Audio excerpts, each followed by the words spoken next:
كل واحد بيحب يقعد يسمي نفسه بمسميات ويطلع على التلفزيون يقول لك اصل انا معلش، اصل انا ADHD، اصل انا OCD، اصل انا مش عارف ايه. سموها زي ما تسموها، بس انا من وجهة نظري الموضوع ده وعن تجربة فعلا بينفع. الدايرة اللي بفتحها اقفلها نفسيا برتاح. انت اللي زي سوبرمان. يلا بينا.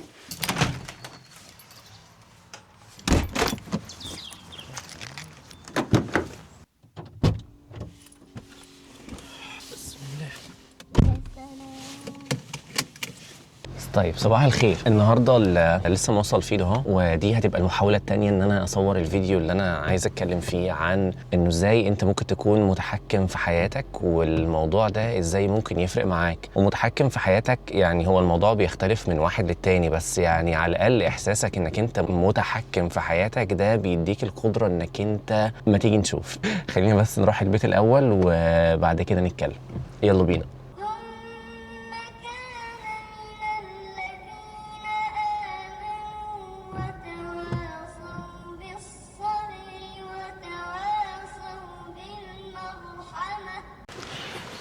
طيب الحمد لله وصلنا. يعني سبحان الله النهارده انا طلعت الصندوق اللي هو دايما بيتاخد من بدري وما اتاخدش، لسه موجود في مكانه. ولو انا ما كنتش طلعته كنت تلاقي العربيه جايه من الساعه 6 الصبح عشان انا ما طلعتهوش. الساعه دلوقتي بقت 8 اهي وهم لسه ما خدوش حاجه.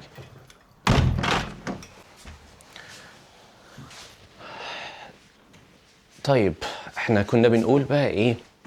انه ازاي تعرف تتحكم في حياتك او تحس على الاقل انك انت متحكم في حياتك. فخلينا نقول ازاي تعرف والموضوع ده هيفرق معاك ازاي. انت مثلا لو واحد من الناس اللي هم محترمين وبيظبطوا المنبه بتاعهم على ميعاد معين، مثلا عشان هيروحوا الشغل بتاعهم. فانت مثلا شغلك نفترض يعني شغلك الساعه 8 وانت عارف ان المكان اللي انت فيه اللي هو بيتك للمكان بتاع الشغل بتاعك مثلا بياخد ساعه في الطريق، فبالتالي انت لازم تكون صاحي كمان ساعه بدري اكتر كمان عن كده علشان هتفطر، في حاجه محتاج تجهزها. طب لو انت عندك طفل بقى وحاجات تانية محتاج تعملها له، يبقى انت محتاج تصحى كمان بدري ساعه ابدر كمان من كده، يعني 3 ساعات على الاقل قبل الشغل علشان تروح الشغل في ميعادك. فدايما لازم تكون حاطط في احتمالاتك ان هو في حاجه هتاخرك عن الشغل. يعني انت عندك مثلا شغلك خلاص دلوقتي ده حاجه مهمه، حاجه من ضمن الاولويات بتاعتك، فيبقى انت عارف ان الموضوع ممكن ياخد 4 ساعات، يبقى انت لازم تكون صاحي 4 ساعات قبل الشغل علشان تعرف تروح الشغل في ميعادك. على النقيض بقى لو انت مثلا، خليني اقول لك ايه اللي هيحصل لو انت ما صحيتش في بدري مثلا ال4 ساعات اللي انت المفروض قبل الشغل دول. ايه اللي هيحصل؟ هتروح الشغل وانت مستعجل جدا ومدهول في نفسك وما لحقتش مثلا تعمل الحاجه اللي انت بتعملها الصبح، ايا كان، مثلا هتشرب كوبايه النسكافيه، هتعمل الفطار بتاعك، هتجهز طفلك ان هو يروح المدرسه، الكلام ده كله. هتبقى ماشي في الطريق مستعجل وبسرعه وشغال كلاكسات في الطريق علشان الناس توسع لك الطريق ولا كانك عربيه اسعاف علشان توصل في ميعادك. فهتلاقي نفسك حتى رايح الشغل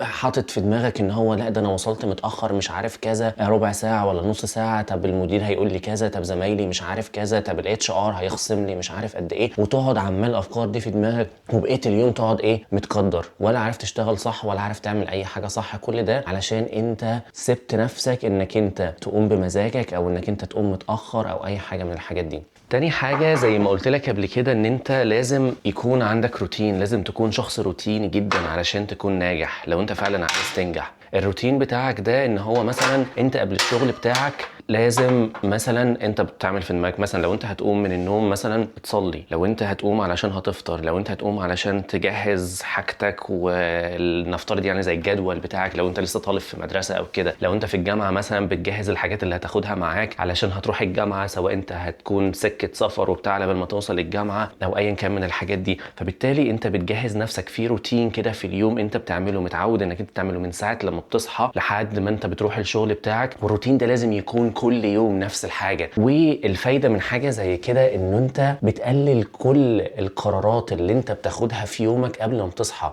بصوا خلينا نقول ان العقل البشري ده كده في عنده كاباسيتي او عنده زي طاقه او عنده قصدي يعني مثلا حجم يعني للقرارات اللي ممكن ياخدها في اليوم. يعني انت عقلك ده مثلا نفترض انت وانت طالب مثلا في ثانوي او في جامعه، عقلك ده في مثلا يقدر ياخد في اليوم نفترض يعني خلينا نقول الكاباسيتي بتاعت عقلك نفترض على سبيل المثال هياخد 20 قرار في اليوم. فانت ما تبقاش بتضيع القرارات اللي دماغك ممكن بتاخدها او اللي انت بتاخدها بنفسك دي في كلام تافه. يعني ما تضيعش قراراتك في انك انت هتلبس ايه النهارده، قراراتك في ان انت هتلبس النضاره الشمس البني ولا الشمس السوداء، هتكون لايقه على الطقم ده، طب الكوفيه دي مش عارف هتكون ايه. هتلاقي نفسك في لبسك بس الصبح من ساعه ما انت صحيت هتلاقي ضيعت من الكباسيتي بتاعت العقلك ده، ضيعت مثلا 5 ولا 10 قرارات علشان عمال بتطقم ده على البنطلون على النضاره على الكوفيه. ولو انت بقى بنت بقى اصل الطرحه لونها مش عارف ايه، طب النيلز مش عارف لونها ايه، طب الجزمه مش عارف كعب ولا مش كعب ولا بوت ولا، وعمال بتضيع نفسك في ما بين قرارات 20 15 قرار ولا 10 قرارات ضيعتهم من الكباستة بتاعت عقلك. تيجي بقيه اليوم تلاقي دماغك كلها بقت دماغك خلاص تعبت مش قادره ان هي تاخد بقيه اليوم قرارات في الحاجات المهمه اللي انت محتاج انك انت تعملها.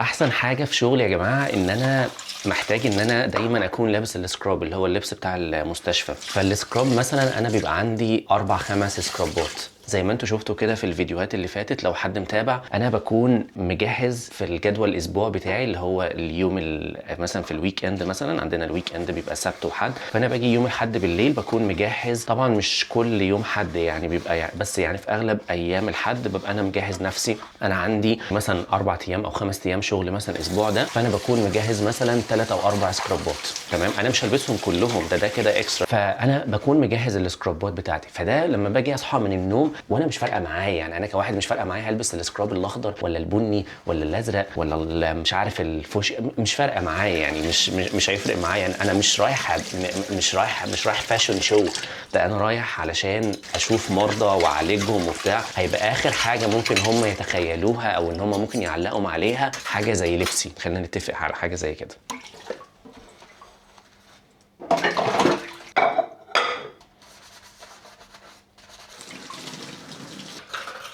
فاللي عايز اقوله ان انت لما بتكون مجهز الجدول بتاع الاسبوع بتاعك ده بتكون على الاقل في اللبس بتاعك تبقى انت عارف انت كل يوم هتلبس ايه.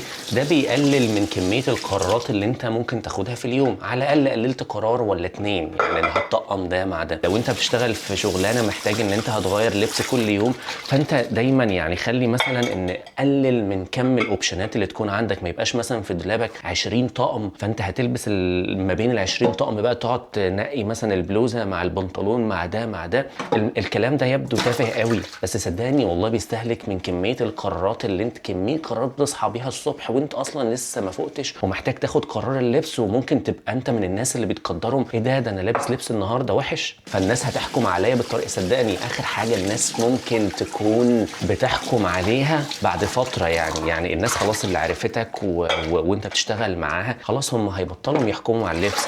ولو لقيت اصلا ان في حد بيحكم على اللبس ده لابس مش عارف كذا على اللون كذا وده على البتاع، اعرف ان هو دماغه فاضيه او ان هو بني ادم تافه. يعني انت مش محتاج اصلا انك انت تكون مبين له انك انت بتعمل حاجه unless بقى يعني انت شغال بقى في الفاشن وفي الموضه والناس اللي بيصنعوا الترندات والحاجات دي في اللبس يعني، فانت محتاج تبقى انت بتاع هو ده شغلانتك. بس لو انت راجل بتشتغل في بنك، لو انت راجل بتشتغل او انت حضرتك بتشتغلي دكتوره او بتشتغل في مش عارف ايه، فيعني اظن يعني اخر حاجه المريض اللي جاي لك او العميل اللي جاي لك هيفكر فيها لبسك. اللي جاي لك البنك ده بيفكر في فلوسه، واللي جاي لك لو انت مهندس واللي جاي علشان يعمل تصميم او يصلح حاجه او يعمل بتاع، اخر حاجه هيفكر فيها لبسك. فلبسك هو لنفسك وممكن بيديك انطباع شويه عن نفسك وشويه ثقه في نفسك. بس لو انت من الناس اللي بيستمدوا من الثقه بتاعتهم من لبسهم، فانت معلش انت تبقى فاضي قوي من جوه. يعني dress well to impress، ده المثل اللي دايما بيتقال. لو انت لما انت تكون لابس كويس بتدي انطباع كويس. بس هو قال لك البس كويس، ما قالكش يعني البس كل يوم لبس جديد على الموضه والحنتفه اللي احنا بنقعد نعملها وتظبط.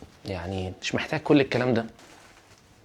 ولو انت بقى من الناس اللي زي اللي هم بيشتغلوا كل يوم في ميعاد مختلف، يعني انا مثلا يوم السبت بشتغل في ميعاد غير يوم الاحد غير يوم الاثنين غير الثلاث، كل يوم في ميعاد مختلف. فاللي انا بعمله ان انا باجي في اول الاسبوع اللي هو في اليوم مثلا اللي هو يعتبر الويك اند بتاعي. انا ممكن الويك اند بتاعي يبقى مختلف عن باقي الناس، يعني انا ممكن الويك اند بتاعي يبقى يوم الاثنين ممكن يبقى يوم الثلاث، يعني ممكن ابقى شغال الاسبوع كله بس انا اجازتي يوم الاثنين والثلاث مثلا، فبيبقى مختلف تماما عن باقي الناس، لان نظام شغلي هو كده، نظام شغلي بيبقى شفتات والموضوع بيبقى مختلف خالص. فاللي انا بعمله ان انا مثلا باجي بدايه الاسبوع بتاعي ايا كان الويك اند، بقوم رايح اظبط المنبه بتاعي على باقي الاسبوع. انا عارف ان المكان من شغلي للمستشفى بياخد كذا، وقبله في يوم ايام معينه محتاج ان انا هوصل مثلا فيدو، فببقى عارف ان هو الدنيا قد ايه، فبدي يعني زي استيميت كده، او يعني بكون عامل حسابي في ساعتين 3 قبل الشغل ان انا اكون صاحي فيهم ومجهز كل حاجه. لان ساعات بتحصل حاجات خارجه عن ايدي، ممكن الطريق يبقى مقفول، ممكن حادثه تكون حصل لا قدر الله على الطريق، ممكن ما يبقاش في اماكن ركنه فانا اقعد الف حوالين نفسي، ممكن فيدو يقرفني في الصحيان وفي مش عارف ايه وفي اللبس وكده، وما يرضاش ان هو يصحى وما يرضاش ان انا البسه بسهوله، فالموضوع يستهلكني جدا وما يبقاش فيه وقت. فلازم دايما بدي لنفسي براح كده قبل الشغل عشان ما اروحش ان انا مدهول ومبهدل وعلى الاقل ان انا اكون جاهز ذهنيا ان انا اقدر ادي في الشغل. لان واحد شغلي اصلا عباره كله عن قرارات، ومش قرار سهل، قرار في حياه مريض. انت ساعات بتاخد قرار انك انت هتوقف عند هنا والمريض خلاص هتسيبه بقى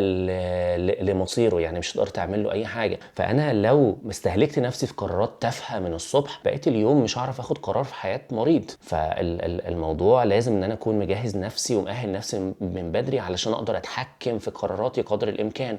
برضو وانت رايح الشغل دايما لازم تبقى حاطط في نيتك انت رايح الشغل تشتغل، انت مش رايح علشان تفطر. يعني انت ما ينفعش تكون من الناس اللي هم تبقى زي مدام عفاف اللي بتصحى من الصبح دي علشان بتروح الشغل علشان تفطر. حضرتك مش رايح الشغل عشان تفطر، هم مش بيدفعوا لك فلوس علشان تفطر. وما تقوليش بقى اصل هم انا بشتغل على قد فلوسهم، مش حاجه اسمها بشتغل على قد فلوسهم.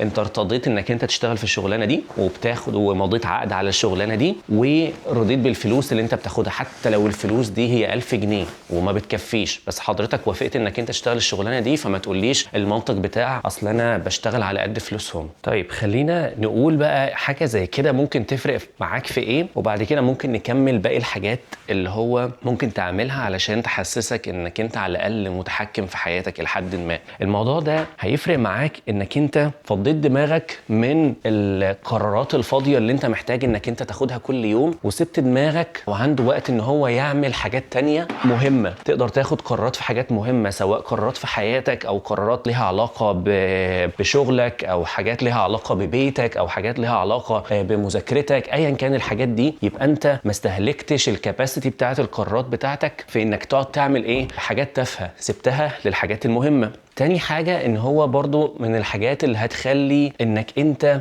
ذهنك فاضي، يعني مش فاضي يعني على الاقل بالك مرتاح الى حد ما، في ان انت لما هتيجي هتروح الشغل مش رايح مدهول وخايف ومتوتر لا، انا صاحي من بدري، فطرت وعملت كل اللي انا عايز اعمله ورايح الشغل بذهن صافي اقدر ان انا اادي فيه بشكل كامل. يعني على الاقل مش هقول لك 100%، على الاقل قادر تادي فيه بنسبة 90% او بنسبة 80%، احسن من اللي رايح مدهول ومتصربع ومش عارف ايه ومتاخر وفايته مش عارف ميتنج وفايته كذا وكذا وكذا، ولا فايته محاضره وداخل وخايف ان مش عارف مين هيكلمه بطريقه وحشه. فانت على الاقل رايح ومجهز وانت قبل الناس كلهم ومطمن، فبالتالي ده بيديك اريحيه بقيه اليوم انك انت ما تبقاش قاعد متقدر وقادر انك انت تتحكم على الاقل في يومك. في حاجات جانبيه ممكن تحصل، بس على الاقل بشكل كبير انت قادر انك انت تتحكم في يومك. الموضوع ده اتعلمته من ايام ما انا كنت بشتغل مع الجامعه. كنت مثلا شغلي مع الجامعه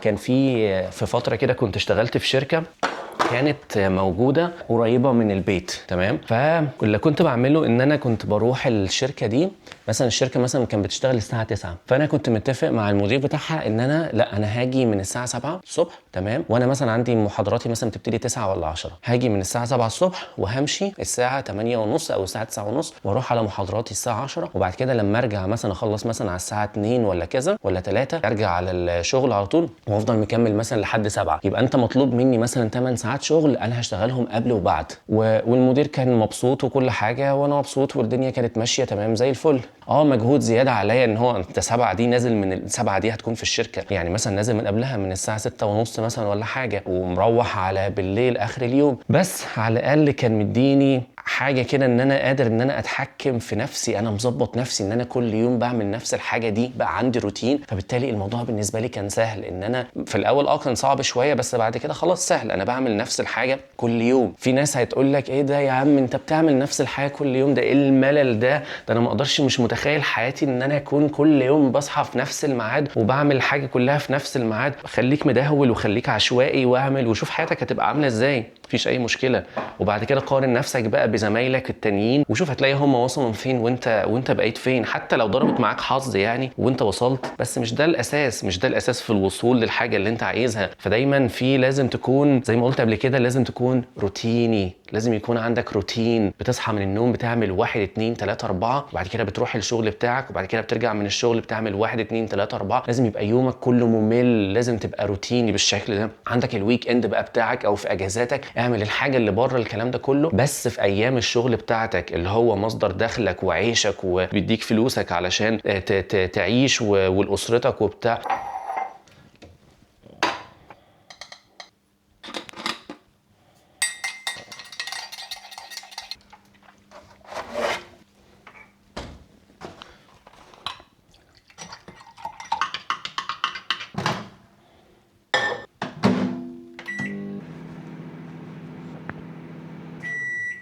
ودايما انا بحاول قدر الامكان ان انا ما اراكمش، يعني انا لو عندي حاجه مثلا معينه ان انا محتاج اعملها، على الاقل لو انا هضطر ان انا اراكمها، لانه ساعات بيبقى ممكن غصب عنك انك انت ممكن تراكم حاجات، بس على الاقل ابقى عارف ان انا ممكن اعملها امتى، او ادي لنفسي احتماليه انا ممكن اعملها امتى. خلينا ندينا مثال، مثلا ان هو شايفين الزرع اللي واقع على الارض ده كل ده محتاج يتلم، واللي متابع الفلوجز اللي فاتت عارف ان الحاجات دي المفروض ان هي بتتحط في الصندوق اللي هو البني، البين الكبيره البني، بس عشان هي اتملت انا لميت حبه منهم وحطيتها فيها، فما عادش فيها مكان ان انا احط فيها خالص اي حاجه. فالبن دي بتتاخد كل اسبوعين، فانا عارف ان انا على الاقل ان انا في كل اسبوعين هشيل حبه منهم وهحطهم فيها، ايا كان بقى اليوم في خلال الاسبوعين دول هفضي لنفسي مثلا نص ساعه الم حبه وان انا اعملهم. وده بالفعل اللي انا بعمله. هو يبدو يعني من اول شكل كده ايه ده انت سايب كل ده وهتعمله امتى وازاي وفين وكده، بس انا على الاقل انا عارف ان انا هعمله قبل ما الصندوق البني ان هو يتاخد كل اسبوعين، على الاقل هكون لميت حبه، لان هو بياخد مساحه كبيره قوي جوه الصندوق، هكون لميت حبه وعملتهم وخلاص، فانا مظبط نفسي على كده.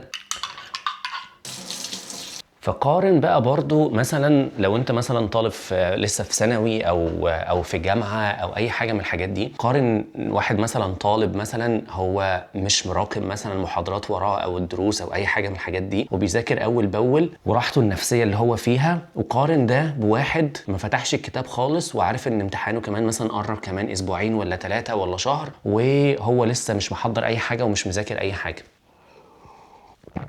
بس خلينا ان هما الاتنين مثلا شايلين الهم، يعني هما الاتنين شايلين هم ان هما محتاجين ان هما يجيبوا مجموع كويس. يعني مش بتكلم على الواحد اللي مطر دماغه خالص ده ولا فارقه معاه وخلاص وزي ما تيجي يعني المهم يجيب درجه النجاح، لا خلينا ان هما الاتنين عايزين يجيبوا مجموع كويس يدخلهم مثلا جامعه كويسه، او لو هو في جامعه يخليه ان هو يوصل للهدف بتاعه ايا كان هو ايه. فقارن نفسيه الاتنين ببعض، هتلاقي نفسك ان هو اللي مذاكر ومحضر او ما بيراكمش، او على الاقل مراكم حاجات بسيطه، مش زي اللي ما فتحش خالص او مراكم عنده حاجات كتير. شوف التوتر والاسترس اللي هو فيه، وكل يوم بيصحى الصبح مش عارف يبدا منين، من هنا ولا من هنا، لانه فضل سايب يوم ورا التاني ورا التالت لحد ما وصل لمرحله انه مش عارف يلحق منين ولا عارف يلم منين ولا عارف يبتديها منين. الدنيا بقت ملهلطه معاه خالص. يعني شوف الفرق ما بين ده وما بين ده. فانت دايما حاول قدر الامكان ان انت ما تراكمش الحاجات اللي وراك، على قد ما تقدر خلص الحاجه اول باول. ولو اضطريت انك انت تراكم حاجه، دايما يبقى انت عارف ان في وقت معين في الاسبوع او في الشهر انت قادر تلم الحاجه دي اللي هي ممكن تتعمل. في بقى حاجة تانية، قاعدة أنا عاملها لنفسي، يعني إنه أنا يعني هقول لكم أنا بقولها إزاي وبعد كده أشرحها لكم. يعني إنك لو فتحت لوب اقفله، يعني لو فتحت دايرة لازم تقفلها، يعني مفيش دايرة تفتحها في حياتك إلا ما أنت تكون قافلها. بمعنى إيه؟ مثلا هديك مثال بسيط قوي، عملية مثلا إنك أنت تغسل هدوم مثلا، حاجة تافهة خالص. يعني أنت بتاخد الهدوم بتجمع الحاجة في باسكت مثلا غسيل، وبعد كده بتاخدها بتحطها جوه الغسالة نفسها، وبعد كده لما الغسالة بتخلص بتنشرها. تمام؟ لا مش تمام، لان هو كده انت فتحت الدايره، انك انت لميت الغسيل وحطيتهم في الغساله وبعد كده نشرتهم، كده الدايره ما انتهتش. الدايره بتتقفل لما انت الهدوم اللي اتنشرت دي تاخدها وبتطبقها وبعد كده تعان في الدولاب. انت كده قفلت الدايره كلها. يحصل ايه لو انت فتحت الدايره وما قفلتهاش في حاجه زي كده؟ انت نشرت الهدوم ووقفت عند كده والهدوم نشفت. عارفين احنا في الاول اول ما كنا مثلا جينا كنا بنحمل بتاع وبعد كده بننشر الهدوم، لان الهدوم بتاخد وقت كبير قوي على بال ما تنشف جوه البيت وبتاع، على بال ما هي بقى تكون لسه بتنشف اصلا يكون في حبه هدوم تانيين محتاجين ان هم يتغسلوا يتحطوا في الغساله ويطلعوا ويبقى ايه مفيش مكان يتنشروا فيه، فنقعد نلزق في حته هنا على كرسي على بتاع على حته مثلا في الصاله على حته كذا جنب شباك على حته كذا بتاع. البيت كله بقى عباره عن هدوم لان احنا فتحنا الدايره وما قفلناهاش. تمام. حاجه تانية، انت مثلا جبت حاجات من الماركت، نزلت السوق مثلا او نزلت الماركت واشتريت حاجات، ربنا كرمك بعربيه، رحت بالعربيه اشتريت الحاجات من الماركت ورجعت. انت فتحت الدايره انك انت رحت جبت الحاجات ورجعت، انت كده مش تمام، انت ما قفلتش الدايره. انت فتحت الدايره انك انت رحت نزلت وجبت الحاجات وحطيتها في البيت، صح؟ انت كده ما قفلتش الدايره. تقفل الدايره امتى؟ تقفل الدايره لما الحاجات اللي انت جبتها دي تعينها كل حاجه في مكانها. الحاجه اللي بتتعان مثلا في كابورد مثلا عادي، الحاجات اللي محتاجه تتعان في الثلاجه، الحاجات اللي محتاجه تتعان في الفريزر، الحاجات اللي هي الفاكهه تتحط تترص في مكانها في المكان اللي المفروض تترص فيه. انت كده قفلت الدايره. مثال ثالث برضو علشان افهمكم النظريه دي، انا اللي مخترع النظريه دي، فالنظريه دي فعلا حرفيا بتخليني ان انا احس ان انا فعلا متحكم في كل حاجه. شرح تاني للنظريه دي، انت واحد مثلا بتطبخ، تمام، جبت الانجريدينتس كلها بتاعه الاكل، كل الحاجات اللي انت محتاج انك تعمل بيها، جبت البصل الثوم اللي مش عارف ايه ومجهزه جنبك والكمون والمش عارف ايه، وبدات تطبخ وطبخت الاكل وقدمت الاكل وكلت. انت كده فتحت الدايره بس ما قفلتهاش. الدايره تتقفل امتى؟ لما كل حاجه ترجع مكانها. الاطباق كلها اللي انت غسلت فيها والحلل اللي انت كلت فيها والحلل والكلام ده كله لازم يتغسل بعد ما انت تكون خلصت الطبيخ. الحله والحاجات اللي انت عملت فيها، الحاجه اللي محتاج يتحط فيها ميه علشان مثلا لو حاجه لازقه فيها فتبتدي تدوب، الحاجات اللي انت استخدمتها، السكاكين، الشوك، المعالق، الحاجات اللي انت استخدمتها في الطبيخ تاخدها وتغسلها، وكل واحد وهو قايم يغسل الطبق بتاعه ويغسل المعلقه بتاعته وبتاع. اللي كان بيحصل قبل كده ايه؟ ان احنا بنسيب كل حاجه وتترمى في الحوض، تصحى الصبح تلاقي الحوض كميه حاجات قد كده وتلاقي نفسك انك انت مقفول. اصل انا ما كنا عاملين حسابنا ان احنا هنغسلها بعد ده. الواحد بياكل اصلا بطنه خلاص تبقى قد كده عايز يطلع ينام، مش عايز يغسل ولا عايز يعمل اي حاجه، او حتى عايز يقعد قدام التلفزيون بعد يوم شغل. فاللي حصل انك انت فتحت الدايره، عملت الاكل وعملت كل ده وما قفلتهاش للاسف، وسبت الحاجات كلها موجوده، وبالتالي انت استمتعت لحظيا بالاكل الجميل الحلو، لكن معنويا بعد كده لما انت جيت شفت الحلل ومنظر بتاع المطبخ بشكله المقرف بقى المكان زباله خالص، وبالتالي انت ما قفلتش الدايره. تقفل الدايره لما انت تغسل وتنظف وتعمل كل الحاجات اللي وراك دي. فدايما انا ماشي بنظريه الدايره اللي تفتحها لازم تقفلها. والموضوع ده فعلا حرفيا بيخليني ان انا احس على الاقل، حتى لو انا مش حرفيا متحكم في حياتي، بس على الاقل بيخليني ان انا احس ان انا متحكم في حياتي الى حد ما. لو انا في الزباله مثلا ربطت الكيس وقفلته، يبقى انا هقفل الدايره بان انا اخد الكيس ده هحطه جوه صندوق الزباله، والدايره ممكن تطول شويه، يعني ممكن صندوق الزباله ده مثلا هيتاخد كل اسبوعين فبعد كده هطلعه. هي الدايره كامله كده. حصل في مره مثلا ان انا لو حد متابع في الفلوجز اللي فاتت ان انا طلعت الحاجات كلها حطيتها في صندوق الزباله ونسيت ان انا اطلع صندوق الزباله الكبير البين اللي بره علشان عربيه الزباله لما تيجي ان هي تاخده. الصندوق فضل قاعد اكتر من شهر موجود، وانا كل ده متقدر ان ما عادش فيه في مكان فيه موجود، وافرض ان احنا حبينا نرمي الزباله بتاعتنا مش هيبقى فيه مكان والحاجات جواها تعفن وبتاع، وهضطر ان انا اغسل. انا قاعد طول اسبوع متقدر ان انا الحاجات موجوده والحاجات اللي جواها تعفن، وانا هتقدر ان انا هقعد انضف العفن ده جوه الصندوق. لو انا كنت فتحت الدايره وقفلتها صح ما كنتش فضلت متقدر. ممكن بقى تسموا ده OCD بقى، تسموه مش عارف ايه الحاجات الهبله اللي بتقعد كل واحد بيحب يقعد يسمي نفسه بمسميات ويطلع على التلفزيون يقول لك اصل انا معلش اصل انا ADHD، اصل انا OCD، اصل انا مش عارف ايه. سموها زي ما تسموها، بس انا من وجهه نظري الموضوع ده وعن تجربه فعلا بينفع. الدايره اللي بفتحها اقفلها نفسيا برتاح. فاعتقد بس علشان الفيديو ما يطولش مننا، انا لسه في كلام كتير قوي في الموضوع ده، بس خلينا ممكن نبقى نعمل له جزء تاني ازاي انت ممكن تتحكم في حياتك والموضوع ده برضو يفرق معاك ازاي. هحاول ان انا اكون منظم اكتر في البوينتس، اكتبها اكتر بحيث ان لما اتكلم في الموضوع يبقى الدنيا تمام. فعندي هنا انا هقفل الفلوج ولو وصلت لحد هنا وعجبك المحتوى اللي انا بقدمه، ما تنساش تعمل لي لايك وسبسكرايب. ولو بتشوفني على الانستجرام ما تنساش تعمل لي فولو. يا جماعه لينك الانستجرام موجود في كل فيديو في الديسكربشن بوكس الموجود تحت، اعملوا فولو علشان بنزل هناك، او ان شاء الله هلتزم ان انا انزل هناك بشكل برضو يومي حاجات مختلفه غير اللي بتنزل هنا. فاللايك والسبسكرايب والكومنت اللي انت بتسيبه لي وبتقول لي رايك في الفيديو، حتى لو راي وحش، حتى لو نصيحه، حتى لو بتاع، سيب لي رايك. الموضوع ده فعلا بيفرق معايا جدا وبيخليني انا احسن من نفسي واخد بالي من حاجات حلوه بعملها وحاجات وحشه ان انا اكون بعملها في الفيديوز. ويلا واشوفكم بكره ان شاء الله في فلوج جديد، وسلام.